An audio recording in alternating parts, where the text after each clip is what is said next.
talaata fan wu njëkk ci weeru mars ci atum 2022 mbokku téléspectateurs yi safoti ànd ak ñun ci seen bloc d'information La Totale yegsi leen ak jàmm fan yi gisoon nañ ko wala sax weer yi mën nañ ko wax njàng mekk njàngale mi amoon ay rëq-rëq yu bëri ñenn ñu nekk ci syndicat yi toogoon ay yu bés yu bëri yoo xam ne dañuy dugg rek génnaat li ko ndongo yi daan waxee dugg 8h wàcc 9h mu andi ay jafe-jafe ci lu bëri waaye waxtaan am ba ñiiti syndicat yu nekk ci biir G7 mujj am ab déggoo ak nguur gi ba suspendre seen mot d'ordre de grève léegi nag ñu war a delluwaat ci biir classe yi nan la ñuy taxawoo ndongo yooyu ndax examen yi li ci des ñu yegsi ci bëreetul ay weer yu néew la ñetti weer yi xam ne ñàkk nañ ko nan la ñu war a def ngir mën koo dabe waaye itam nan la ñu war a mën a def ba jóge ci ay année scolaire yoo xam ne saa su ne dañuy wax ne nañu xool nan lañ koy sauver loolu waxtaan la yoo xam ne tey nañ ci yëy bi ànd ci ak kiiti Cheikh Tidiane Gueye bokk ci UNAPES Union nationale des parents d'élèves et étudiants du Sénégal waaye itam Alioune Loum moom nekk responsable suivi évaluation bu COSYDEP dina yegsi ci plateau bi alors Cheikh Tidiane ñu nuyu la ziar la bàyyi nga nuyu sénégalais yi laata ñoo yegsi ci waxtaan bi ci crise bi nan ngeen ko dundee ak itam su fekkee ne dénouement mën nañ ko woowee noonu am na nan ngeen ko jàppee lañ war a mën a taxawoo seen gone yi. voilà jërëjëf El Hadj Assane di rafetlu di la encourager. merci ci émission bi taux d'écoute bi ñu ngi koy suivre. te xam naa mi ngi jëriñ askan bi aussi. bu ñu paree ci loolu maa ngi nuyu téléspectateurs yi di massawu élèves yi di encourager gouvernement bi ak syndicats yi. effectivement ni nga ko waxee noonu la nous sommes restés presque 3 à 4 mois. nga xam ni xale yi mën nañ wax ne que sax ils ont désappris. waaw mu nekk crise waaw parce que mënuñu ko tuddee. neneen lu dul crise. je pense que le mot est bien employé. alors ñun au niveau de l'UNAPES may nuyu di encourager parce que c'est normal ñun daw nañ ci ba sonn. UNAPES daw nañ ci ba sonn. on a tenu des réunions yu dul jeex on a fait intervenir pratiquement tous nos militants si nu ma ko mënee wax noonu. On a fait des communications un peu partout. Def nañu sax ba organiser fi benn sitting. N'est-ce pas, à la place de la nation. Rien que pour que les deux parties se rejoignent autour de l'essentiel. Donc félicitations boobu dalee ko ci notre président Abdoulaye Fane. jaarale ko ci Thierno Ndaw président bu Dakar. donc muy lu metti parce que kenn réeréewul mbir ne que guerre. lu mu metti ci taabal rek lay mujjee. donc ñun nous avons toujours dit que ay responsables su leen dara opposé mu neex mu naqadi nañu toog ñu waxtaan trouver terrain d'entente sauvegarder l'essentiel mooy lan l'avenir du pays bi ñan ñoo ko yor mais c'est les apprenants lii fi passé mënoon na ñàkk mais comme on dit lu mënul a ñàkk dafay am mais que ça serve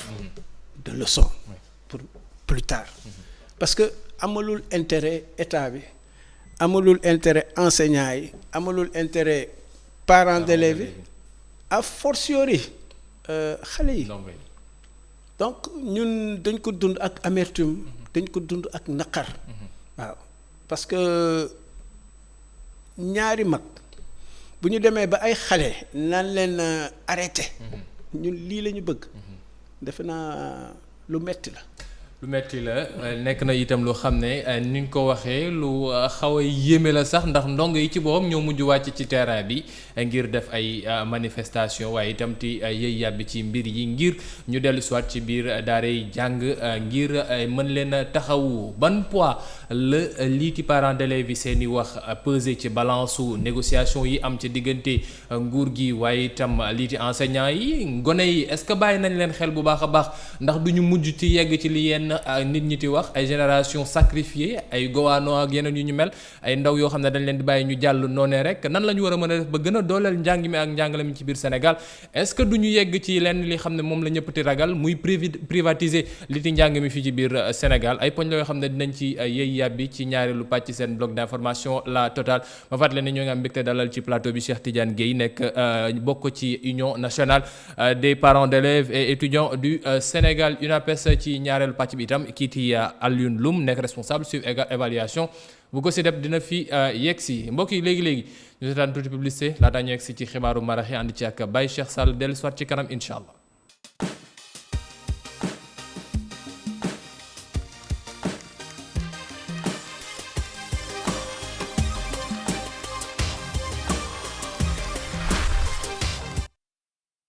sant ko bu baax gërëm ko moom moomee ne woon ci xibaaru marax yi di bàyyi Cheikh Sall ñu yegg si mbokk yi ci ñaareelu pàcc seen bloc d'information la totale ni ma leen ko xamalee tey ñuy waxtaanee lu jëm ci mbirum njàng mi ak njàngale mi ginnaaw grève yi xam ne amoon na fan yii de andi woon ay jafe-jafe yu bëri ci biir l'école gu Sénégal ginnaaw waxtaan gi nag léegi nan la ñuy def ngir mën a gën a dëgëral njàng mi ak njàngal mi ci biir réew mi ban avenir la ñu mën a amal lii di école bu Sénégal waaye itam ndongo yi nan lañ leen war a taxawoo ginnaaw nag xam nañ ko ay examen mu ngi seen kanam waaye itam lu jëm ci classe intermédiaire yi nu ñu leen di gën a doolelee waxtaan googee dañuy am mbégte dalal ci Cheikh Tidiane Gueye bokk ci UNAPES waaye itam Alioune Loum bokk ca COSYDEP moom nekk responsable suivi et évaluation Alioune ma nuyu la yow yaa ngi ñuy dogaatee dab si waxtaan wi sa première partie bi ñoo ngi doon waxtaanee lu jëm ci dénouement bi ndax lu ëpp ñetti weer mën nañ ko wax nit yi doon dugg 8h wàcc 9h ñett ay fan yoo xam ne sax doo mujj jàng wala jàng bi ni nga ko war a defee doo ko ci yegg ba ñu gis ba ndongo yi mujj yegg ci ti wàcc ci mbedd mi ñoom ñooñee ti laaj ngir ñu delluwaat leen seen ak seen yelef yéen ñi nekk ci COSYDEP ti xool lépp lu jëm ci mbirum lekkoolu Sénégal nan lay gën a jëmee ci kanam nan ngeen ban analyse ngeen am ci mbir yi d'accord waxtaan am na déggoo gum am na mën nañ ko wax waaye ban jàngat ngeen ci am est-ce que école Sénégal lu jëm ci mbirum syndicalisme dafay yàq liñ ci doon xaar. waaw ñoo ngi lay fay ñoo ngi nuyu également tous les téléspectateurs de ITV di nuyu sama co-débatteur di wax que ni c'est un plaisir di leen di remercier ci invitation bi. alors jàngat bi nga xamante ne am nañ ko ci situation boobu xëy na situation boo xamante ne actuellement mën nañu sant puisque ñu ngi commencé di am ay solutions pour que justement ndongo yi mën a delluwaat ci li nga xamante ni moo di l'école yi mais jàngat bi mooy jàngatu regret parce que ay alertes yu bëri amoon na avant que situation bi di xew li nga xamante ni ñi nga xamante ni ñoo di organisation de la société civile ñu ngi doon alerter que ça soit parents d'élèves yi que ça soit ñun COSYDEP que ça soit yeneen kuréel ñu ngi doon alerter ñi nga xamante ne également ñoo di organisation syndicale yi du ñu jékki-jékki rek ne dañuy grève à chaque fois dañuy def ay préavis donc am na ay alertes yu bëri yoo xamante ne amoon na ñun à travers li nga xamante ni moo di suñu campagne Nos Vacances pour l'école transmettre nañu woon suñu rapport yi ñi nga xamante ni ñoo di autorités yi amoon nañu également lu ñun tuddee suñu yóbbalu vacances parce que di école tëjee dañoo bind kat bataaxal ni kat poñ yi war nañ ko saytu avant li nga xamante ni moo di ubbite l'école ci loolu tamit def nañ ay déclarations yu bëri pour justement alerter ci situation bi nga xamante ne mënoon naa am et il a été regrettable que ni situation boobu nga xamante ne ñu ngi doon ragal mu am mu ñu vivre ko li nga xamante ne ñu donc muy situation bu déplorable jàngat bi surtout mooy que ni gouvernement bi war na gën a xoolaat li nga xamante ni moo di alerte yi alerte yi nga xamante ne organisation yi ñu ngi koy def organisation de la société civile syndicats yi ñu ngi koy def pour que li nga xamante ni ñoo di ay crise mu mën ci anticiper mën a am un dispositif de veille qui capte les alertes traité ko à temps pour que justement pareille situation duñ ko dundaat. mais par rapport ak d'accord alerte am na waaye ñoom lu ñu doon ñaxtu lu ci ëpp d'accord ay protocole yu ñu signé woon depuis 2018 am yenn yu poñ yu bëri yoo xam ne nee nañu nguur gi defu ci ay jéego waaye lii xam ne moom gis nañu ne moom lañ leen mujj proposé li ci ëpp solo ba ñu nangu ne dinañ delluwaat ci biir classe yi suñ ko mënee woowee ay buuñaa la ndax lu jëm ci ay défiscalisation lépp lu jëm ci ay indemnités yi leen doon jox ak itam mën a def ay égalité waaye surtout benn poñ bu ci ëpp solo xool nuñ leen di jàppale ba ñoom ñu mën a yéeg en grade ci nu mu gën a gaawee yooyu ay poñ la yoo xam ne ñoo ngi ci doon bàyyi xel mais koppar gi dafa mel ne moom moo gënoon est-ce que aussi jotul yéen ni ngeen di waxtaanee ak nguur gi te leen yónnee alerte aussi ngeen koy def aux côtés de ces syndicalistes là. waaw xam nga ne ñaari organisation ak ñaari entité yu différentes la organisation de la société civile ak organisation syndicale ku nekk am na organisation boo xamante ne moom ngay fonctionner maintenant ñoom c'est vrai que am na ay alerte am na ay peut-être ay buuña comme ni nga ko waxee mais xëy na sax du ay buuña parce que xëy na c'est des acquis parce que dans toute lutte syndicale li nga xamante ne yaa ngi ko doon revendiquer ba am ci as tuut loo xamante ne mun naa tax nga wëyal ñu mun a revaloriser waat sa fonction xëy na mun na doon un acquis te effectivement li nga xamante ne constaté nañ ko mooy que ni syndicats yi ñu ngi doon revendiquer li nga xamante ne moo di seen droit ils étaient véritablement dans la légitimité de leur revendication parce que ñu ngi doon xeex pour li nga xamante ne moo di seen statut ñu ngi doon xeex également par rapport à li nga xamante ne moo di seen traitement parce que wax dëgg jàngalekat warul doon ki nga xamante ne moom moo war a doon le moyen faible du système mën a doon wala kaana comme ni nga ko waxee noonu donc war nañ leen mën a teg ci ay conditions yu baax pour que li nga xamante ne moo di seen métier ñu mën koo wëyal mun koo déroulé bu baax à chaque fois ñun li ñuy wax mooy lan que ni le premier intrant de la qualité c'est l'enseignant donc su fekkente ne jàngalekat boobu noonu mettre ko dans les conditions qui soient ba jàngalekat boobu su nekkee classe du mën a concentré wu wala muy xalaat ay xarmat c'est évident que li nga xamante ne moo di suñu moomeel bu nga xamante ne moom moo gën a précieux muy suñu xale yi donc du mën a jàngale bu baax donc il faudrait que davantage que nguur gi gën a mettre li nga xamante ne ñi nga xamante ne ñoo di jàngalekat yi dans de bonnes conditions pour que li nga xamante ne moo di seen liggéey ñu mën koo defee li nga xamante ne moom moo war. Cheikh Tidiane par rapport ak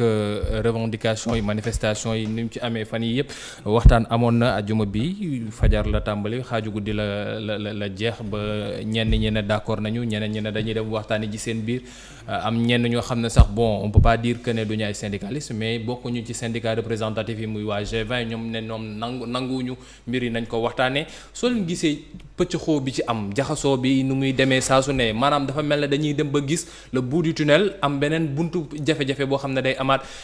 lan lay undu manne financière bi dafa am doole loolu ci l'école luñ ci war a mën a jëlee ci koppar wala ndongo yi dañ leen bàyyeetul xel noonu en tant que tel ci liiti qualité éducation bi ñu war a mën a jot. voilà merci beaucoup Assane jàngat bi boo koy def da ngay gis ne que état bi ci boppam moom moo amul rigueur ça il faut le dire d'autant plus que yow état nga quand tu prends des engagements de 2014 ba 2022 nga soog a ne d'accord dinaa ko doxalee ni dinaa respecter échéances yi et cetera donc il y a problème deuxième chose pëccëxoo bi ci mouvement syndical dafa bëri il faut le dire à un moment donné l'État a organisé ay élections au niveau syndical pour ne yii syndicat ñoo génn acté ko ñu doon li ñuy waxee G7 le G7 mais rigueur dafa waroon mën a am nañ ma baal ci ñeneen ñi mais je pense que dëgg boo ko waxul rek da ngay jàll à côté et Sénégal dañu toll ci quand même toog waxante dëgg aujourd'hui dinañ ci demaat ñoom ñu ngi waajalaat ay parce que il faut bien dire que dañoo suspendre levé wuñu voilà foofu laay dellu si dama doon def benn genèse li indi problème yi yëpp état bi parti am wax naa ko syndicat yi également parti wax naa ko parce que booy xool ci biir syndicat yi y a trop de problèmes ñii dañuy xëcc jëmale côté bi ñii xëcc jëmale côté ba alors que état bi neewoon na après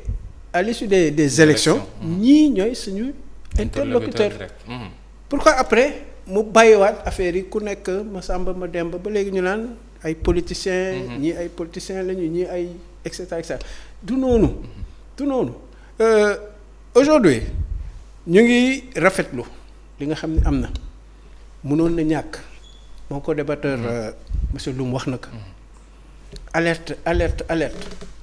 état da ngay am projection da ngay am ce qu'on appelle di sóor lu ñëwagul ba pare nga faut toujours être dans l'anticipation. J'espère que cette fois-ci échéance yi ñu jël dinañ ko respecter parce que aujourd'hui nul n'en ignore je crois que léeg-léeg dañu ne lu metti day tax nga xam nit ñi yeewu te je pense que aujourd'hui xale yi doon nelaw sax au niveau des écoles yeewu nañu donc jox nañu leçon mu nekk état bi mu nekk syndicat yi. mais est-ce que syndicat yi jël nañu ci leçon parce que man soo toogee yenn saa yi ngay dégg ci yenn message yi seen syndicalistes yi woote ti wax ne ñun lu ñu bëgg mooy dem ba ndongo yi ñoom ñooy wàccal seen bopp ti ñu gréval pour ñun ñu mën a am suñu ay acquis nga dégg ñeneen ñoo xam ne dañ lay wax ne la non déggoo amagul dañ ñoo jox lenn loo xam ne mën nañ cee jàppandi à tout moment mën nañ delluwaat grève est-ce que nekkul loo xam ne à la limite dañ koy mujj instrumentaliser def ko ab outil de bataille. mais c'est ça moom lay résumer tout à l'heure parce que aussi nit suñ la joxee responsabilité da nga koy assumer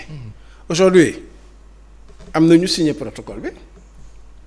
am na ñu nga xam ne dañuy dem consulter seen base muy SAEMS ak CUSEMS. waaw ñoom démb ci guddi def nañu consultation ba d'accord nañ ne dañuy suspendre seen modèle. voilà léegi dañuy signé nee nañu sous réserve mais je pense que toll nañ ci fu nga xam ni chemin de non retour la. ñun parents d'élèves yi société civile muñ nañu ba egsi fii à eux maintenant de prendre leurs responsabilités état bi la ak syndicat yi aujourd'hui il est question de quoi de corriger curricula bi nombre d'heures yi nga xam ne xale yi perte nañ ko il faut qu'on trouve une solution ba nga xam ne xale yi au sortir de la fin d'année de l'année dinañ am ay résultats yu baax bu ñu ci jógee aussi il faut le dire l'enseignement au niveau du Sénégal il faut ñu xoolaat ko. on a besoin d'assises. il faut ñu xoolaat ko le monde évolue très vite. Ouais. alors que les enfants accusent trop de retard. il faut ñu toog lucidement xoolaat ko évaluer ko ba teg ko ci yoon. am na benn question bu nga laaj mon ami Alioune. mais xam nga man je fais partie de la COSYDEP. Ouais. À travers mon association. aussi bien ni si UNAPES bokkee FENAPES bokk ci. l'ensemble des syndicats là. yi ngay dégg ne mais ils font partie de la COSYDEP. oui ils font partie de la COSYDEP. ce qui fait que dañ leen fay gis. kii ñuy def yëpp rencontre yi ñuy def yëpp pour di alerter durant les vacances moo ci mujj. mon ami l'a dit mais ils étaient là présents tout ce qu'il avait à dire on l'a dit tënk ko ci kayit. ba jébbal ko état bi. donc pourquoi di prioriser leneen lu nga xam ne daf la fekk ci yoon bi au détriment de l'enseignement. enseignement moo war a jiitu. moo war a nekk ci kanam ci kaw lépp moom moo war a nekk ci kanam ci kaw lépp Alioune ci mbir mi parce que man loolu dafa am nekk loo xam ne ñu bëri dañ koy wax dañ ni ñu nekk ci société civile bi en général ñoom ils préfèrent taper sur l'État parce que ça se voit beaucoup plus que taper sur les syndicats et les syndicalistes ndax su ñu waxee enseignants yi ñoo ngi grève alors que ñenn ñi ñoo ngi jàngale ci privé yi su ñu waxee enseignants yi ñoom demuñu ci biir classe yi alors que ne am na loo xam ne waroon nañ ko matal laataa ñoo wax ne nañ leen jox seen ay acquis d'accord mais buuñaa la en plus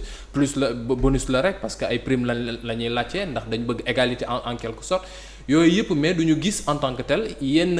organisation yi nekk ci société civile comme COSYDEP wala leneen taxaw ne stop fii nii yéen syndicats yi waroo leen mën a aller plus loin parce que 3 mois quand même voire plus yoo xam ne ay bés bu ne ndongo yi dañuy dugg 8h wàcc 9h yenn saa yi da ngay ñëw 8h 9h sax duñ la jàngal dara dañuy ñëw toog ci la xool wala ki lay jàngal sax du ñëw est-ce que nekkul itam loo xam ne dañ ko war a wax pour au moins su fekkee ne syndicalistes yi dañu am lu ñu war a ñaxtu ñu am neneen lu ñu ko defee nu dul nii. waaw fi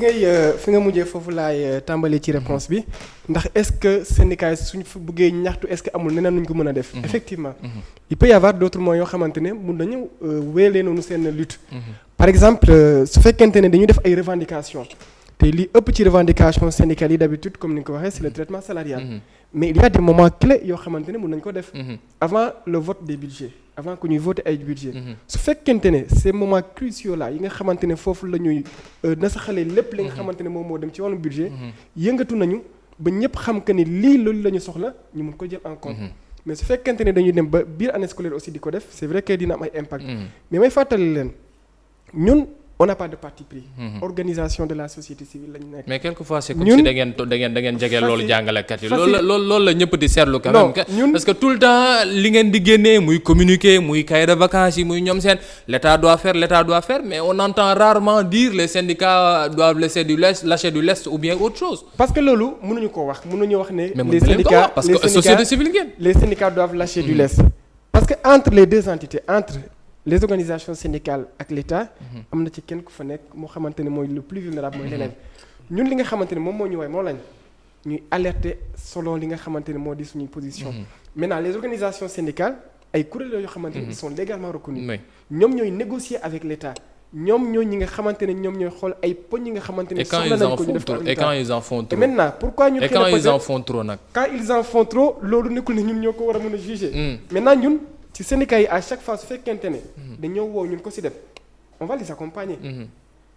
scientifiquement méthodologiquement à travers des études wax leen li moo fi nekk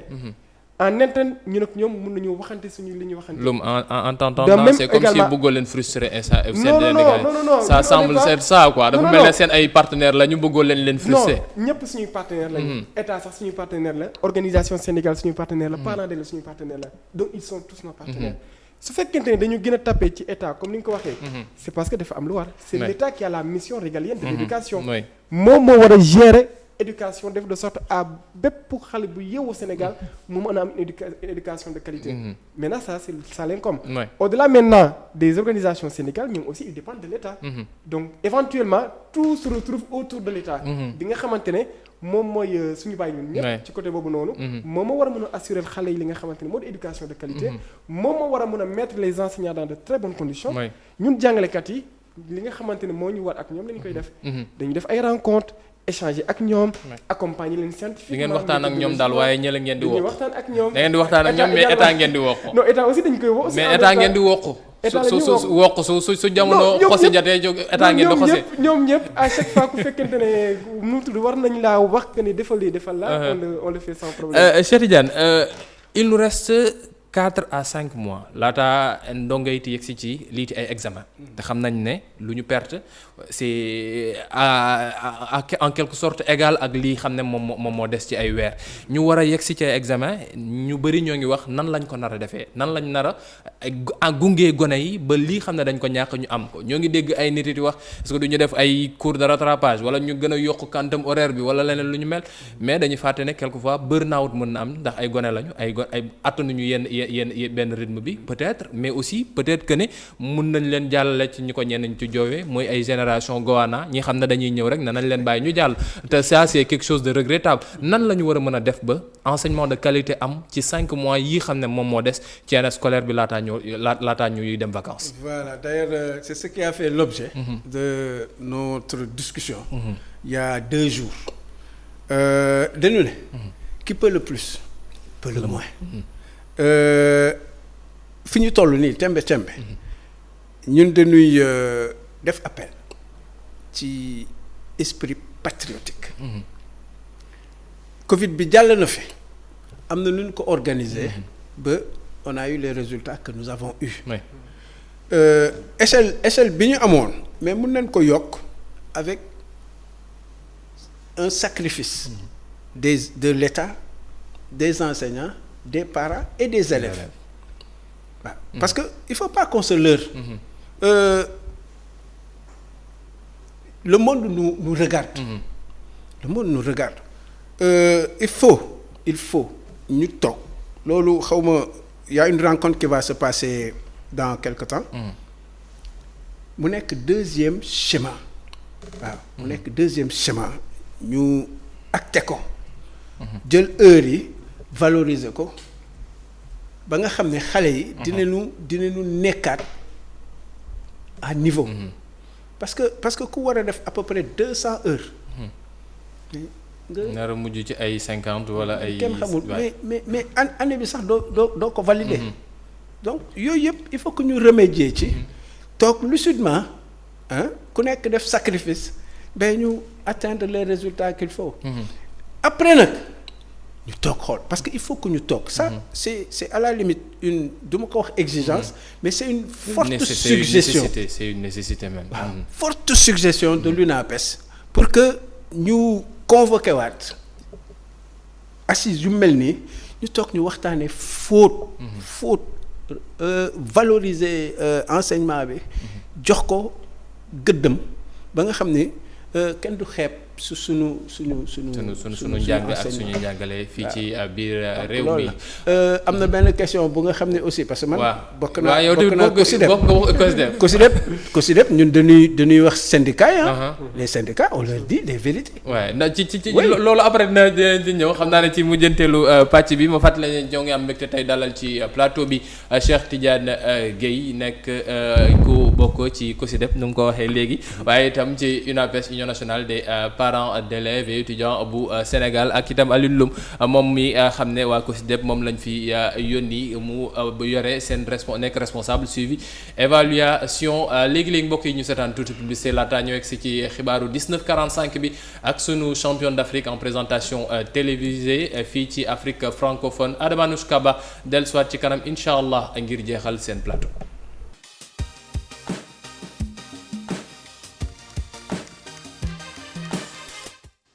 sant ko bu baax gërëm ko moom Adama Anouchka Ba mi ne woon ci xibaaru nasaraan yi ci 19:45 bi mbokk yi ñu yegsi ci mujjanteelu pàcc seen bloc d'information la totale ma fàttali ne tey ñoo ngi am mbégte dalal ci plateau bi Cheikh Tidiane Gueye itam nekk membre Union nationale des parents d'élèves et étudiants du Sénégal waaye itam Alioune Loum moom mi nekk responsable suivi évaluation fële ca COSYDEP. alors ci dernière partie bi lu ñu war a waxtaanee mooy xool ci mbirum assises yi su fekkee ne war nañ cee yegg waaye nan la ñuy def itam ba moytu lépp lu jëm ci mbirum sauvegarde maanaam tout le temps dañuy wax ne dañuy sauver rek dañuy sauver année scolaire bi nan la ñuy def ba sauver ko nan la ñuy def ba bañ a yegg ci année blanche léegi suñu waree yegg ci njeexital mi maanaam ñu war a arrêter lii ci sauvegarde boobee nan la ñu war a mën a def. Effectivement pour que ñu bañ a nekk toujours dans une perspective de sauver une année scolaire donc si je comprends question bi je pense que loolu la. il faudrait que ñu nekk ci stratégie sauver l'école sénégalaise de manière générale. te pour ñun loolu il faudrait que surtout gouvernement bi ki nga xamante ne moo di nguur gi nekk garant éducation gën a am un dispositif d'alerte. boo xamante ne dina mën a capter lépp li nga xamante ne am na comme ay alerte mu traité ko jël li nga xamante ne aussi mooy mesure anticipatoire yu war pour que justement lépp li nga xamante ne mun na gàllankoor li nga xamante ne moo di système éducatif bi ñu teel cee jóg teel koo gàllankoor pour que justement du am benn difficulté ci système bi. éducation également nekkul que ni juste. ñu jégalu ci effet Larsen yooyu ngeen di teewlu wéyal. voilà je disais que éducation nekkul ne juste affaire nguur gi la donc am na ay partenaires yu bari yu nga xamante ne ñoo ki autour mun na doon état mun na doon organisation syndicale yi mun na doon parents d'élèves yi collectivités locales yi ku nekk am na pàcc boo xamante ne war nga ko jouer ci li nga xamante ni moo di système éducatif bi pour que li nga xamante ni moo di problème yi donc du mun a am. donc maanaam responsabilité yi ci boor bu nekk ku nekk ak lu mu ci war a mën a andi. responsabilité yi donc c'est partagé nguur gi am na loo xamante ne moom moo ko war moo di li nga xamante ni mooy la définition de la planification de manière générale ak stratégie yi ñun yi nga xamante ni ñoo di organisation de la société civile am na loo xamante ne aussi moo ñu war en terme alerte en terme aussi def ay études proposer ko nguur gi en terme également def le plaidoyer bi nga xamante ne moom moo war pour que kat duñu beddi benn xale bu nga xamante ne donc war na mën a jàng ñi nga xamante ne aussi ñoo di collectivités territoriales yi collectivités locales yi am nañ part ci éducation parce que éducation c'est une compétence transférée donc li nga xamante ni moo di environnement des enseignements apprentissage war nañ ko gën a saytu pour bépp école bi nga xamante ni mu ngi nekk ci collectivités locales yi mun a am li nga xamante ni mur de clôture la mun a am gannuwaay mun a am ndox mun a am également tous les dispositifs qui puissent permettre que xale yi mun a jàng ci environnement bu sécurisant parents d'élèves yi aussi war nañoo gën a saytu li nga xamante ni moo di école ñu dem école di fa saytu lan moo fay xew gën a impliqué ci li nga xamante ni moo di fonctionnement école bi pour que kat ku nekk mën a jouer sa responsabilité ñi nga xamante ni aussi ñoo di jàngalekat yi c'est vrai que ñoom aussi comme ni ma ko waxee sànq ñooy le premier intrant de la qualité donc ci ñoom la réussite élèves yi gën a dépendre c'est vrai que après il y a tout un dispositif d'accompagnement mais ñoom aussi il faudrait que ñu gën a généreux ci li nga xamante ni moo di accompagnement yi ñu war a accompagner xale yi pour que justement on am des résultats performants bañ a nekk toujours ay des taux de réussite à des examens autour de 30% qui pour ñu yegg 50% sax mais globalement il faut que état gën na ñongal un dispositif pour que li nga xamante ne mooy di alerte yi mun ko capter pour que ay situation pareil donc tuñ ko. je pense loolu appel la boo xam ne waa ministère de l'éducation war nañ ci ba a mën a xel Cheikh Tidiane man ba ma di gone dama fàttaliku chaque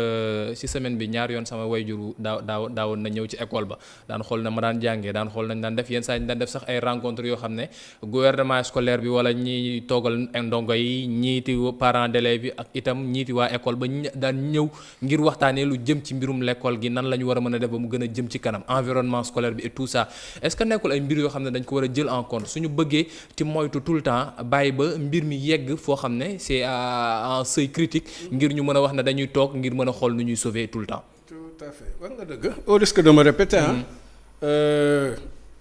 mon ami wax na ko. sauver l'année mënuñu ci dëkk. mënuñu ci dëkk sànq. am na ñoo ngi ciy tàmbale yàgg parce que chaque année depuis presque 10 ans léegi même chose la ñuy dégg. mënuñu ci dëkk mënuñu ci dëkk. Aujourd'hui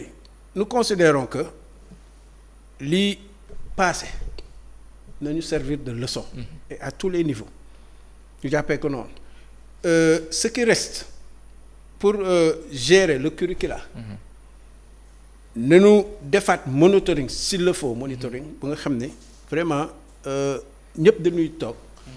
ñu xool naka la ñuy defee en sorte ba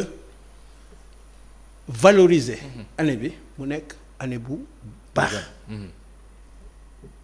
on l'a dit ñun UNAPES loolu la ñu gëm n'est-ce pas environnement école bi wax nañ ko mais xam naa ne ça peut pas se régler tout de suite mais l'essentiel daal jàpp nañu ne bi yoon li président de la République waxoon l'engagement de l'État est réaliste et réalisable mars janvier nañu wax leneen nañu wax leneen mais li ci diggante bi parce que concrètement les choses doivent entrer en vigueur le 1er mai voilà donc parents d'élèves ñun aussi il faut le dire dañuy daj lu ne pour que les parents viennent à l'école les parents ñëw bokk ci les structures qu'on appelle APE association des parents d'élèves wala CGE comité de gestion des écoles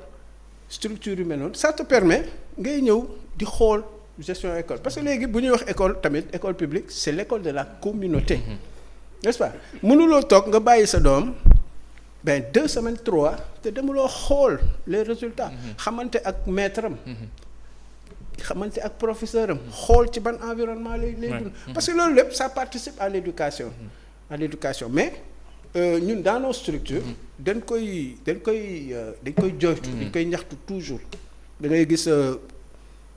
ñu ñëw bu ñuy monter APE ñëpp ñëw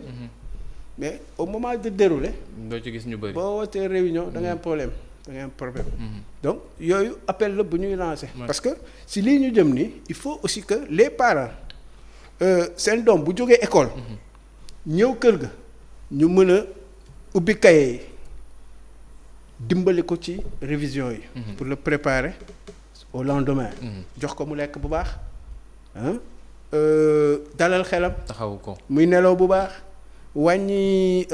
appareil télé écran yi. n'est-ce pas di nelaw bu baax di kii pour vraiment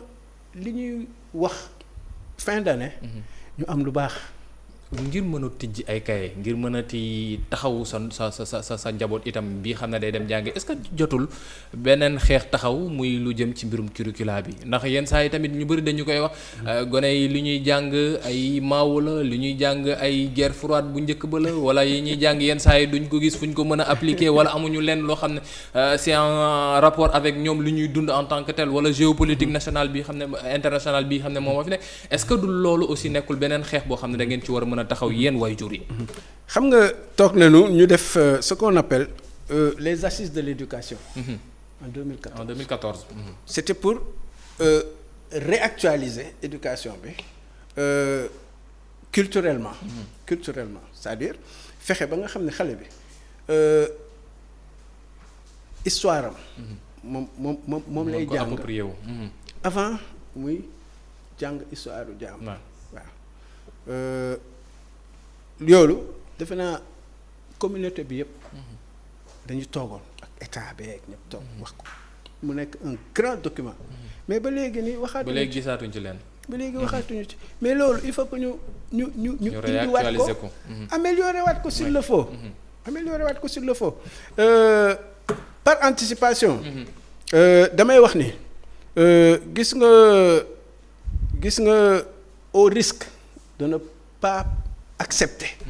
la privatisation de l'école. parce que booy gëstu mbir yi di ko gëstu dafa mel na dañu bëgg a privilégier le privé au détriment du public. kooku il faut que ñu taxaw si défendre l'école publique. gën ko dooleel. ndax mooy école Sénégal. mais il le faut. mooy école Sénégal Alioune benn poñ boo xam ne ñu bëri yenn saa yi dañ koy bàyyi ginnaaw nee nañu duñ ci dégg ñu bëri ñu ciy wax biir réew mi saa roqaat boo dugg di nga fa gis abri provisoire te duñu dégg yenn saa yi ñu ciy wax est-ce que nekkul beneen xeex boo xam ne su fekkee ne COSYDEP daa war a dugg ci xeex war na nekk loo xam ne loolu la war a taxaw muy lii jëm ci abri provisoire yi mu nekk lu wàññeeku su fekkee ne mënut a dañ waaye itam ndongo yi ñu mën a nekk ci ay environnement yu sain ci seen biir daara yi ci fa mënti jàng ndax itam jàng daa am ci ay anam yoo ko war a mën a defee ndax ti jàng te sa xel dalul wala ti jàng te sa biir feesul nekk na loo xam ne du mën a yomb. waaw xeex boobule mën naa wax que ni sax bokk na ci xeex originel ko COSYDEP. abri provisoire yi. en 2007 am na benn étude bu ñu defoon bu tudd woon observatoire de l'éducation. mu wone woon que ni am na près de 6000 abris provisoires au Sénégal. c'est vrai que actuellement am na ay efforts yi nga xamante ne gouvernement bi mu ngi ko def pour wàññi ko. actuellement ñu ngi wax autour de 4500 abris provisoires yi am ba léegi. effectivement ñun mooy plaidoyer bu ñuy porter constamment pour que li nga xamante ni moo di environnement scolaire bi ñu améliorer ko tey mënuñu wax ne dañoo bëgg qualité ba pare te fi nga xamante ne foofu la ndongo yi di jàngee répondre aux critères pour que xale yi jàng mën am ay critères de performance il faut que mu nekk dans un environnement sécurisé il faut que mu am gannuwaay il faut que mu am ndox nekkul ne juste les critères de performance jàngalekat gi la c'est vrai que c'est le premier intrant mais derrière il y a un environnement bu nga xamante ne mun na favoriser loolu bi nga xamante ne ministère bi génneen na comme ambition ne dafa bëgg a def